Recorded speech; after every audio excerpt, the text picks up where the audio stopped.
Remember, extraordinary claims require extraordinary evidence.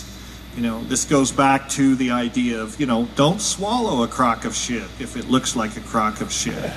You know, and if someone asserts something, you know, Jesus is coming, the aliens are coming, whatever, well, the first question is, so, and, you know, this assertion, maybe yes, maybe no.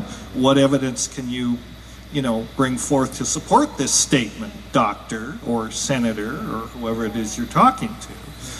The other thing is, remember, we have a number of things that it's important to remember. One of them is extraordinary claims require extraordinary evidence. You know, and in this community there is a tendency to have kind of loose cognitive categories, I have to tell you, and accept a lot of things, you know, that sound appealing, that don't really have much to back them up. I mean, I would put the 2012 thing in this category in some sense, all due respect to John Major Jenkins. But what's interesting about what John is talking about, he is basically talking about an astronomical event, you know, that is going to take place, no doubt about it. I mean, so facts are not in dispute here. An amazing astronomical event, the alignment of the galactic equator, the ecliptic with the galactic equator and all this. And this is written in the stars, folks. It's going to happen. You know, does that mean it's going to create a new era, a new, you know, cosmic age of love? And, you know, I mean, I hope so. You know, be great.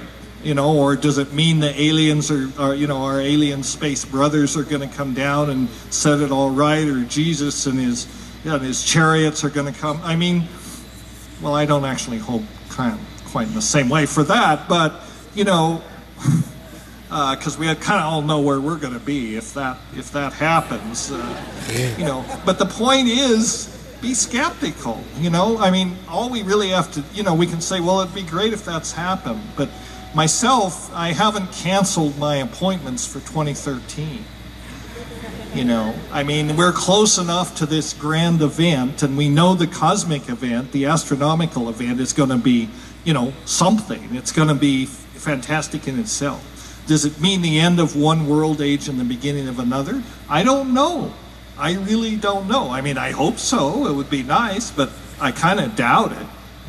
You know, I mean, remember the Harmonic Convergence? How many remember the Harmonic Convergence? I mean, that was supposed to change everything, and that happened on the astronomical level, and not a whole lot was happened. Most people don't even remember. You know, so I don't know. You have to be very careful. And also, I mean, I think, you know, there's a great expectation about 2012, but don't make this an excuse for doing something in the here and now to make things better. You know, it's not, it shouldn't be treated as an excuse. Well, all we have to do is kick back and wait till 2012. A lot can go wrong between now and 2012. You know, a lot is going wrong, and it's irresponsible to expect that this is gonna save us. We have to start making a difference right here and right now. If 2012 comes along, fine, you know, but don't count on it, you know. And if you're going to go to some sacred power place and all that, I mean, that's fine. That's great if you want to be at Machu Picchu or the top of Mauna Kea or the pyramids or whatever. But I'm telling you, everybody else is going to be there too, so you're not even going to be able to find a parking place. You know, so maybe you should stay home and think about it. Okay, well, enough raving, I guess. Anyway, remember Occam's razor. Occam's razor is a good place to start with. He said something in Latin, you know, which has been called the principle of parsimony. Roughly translated, he said, all other things being equal, the simplest solution is the best. And in a way that's true. It's not always the case. But it was sort of it was a razor. It was a way of thinking. If you have a theory about something that is simple and elegant, that explains all the data, all the fact, then you're probably on the right track. You know, I can remember when my daughter was very young, and we used to go out for walks together. And one day on the side of the road, we found this thing, this artifact, something, I don't know, something, a piece of a car or something, you know, and she was like, my God, it's clearly part of a spaceship, you know, it's a flying saucer, is, you know, dropped something here. And I mean, she was like 6 years old, right?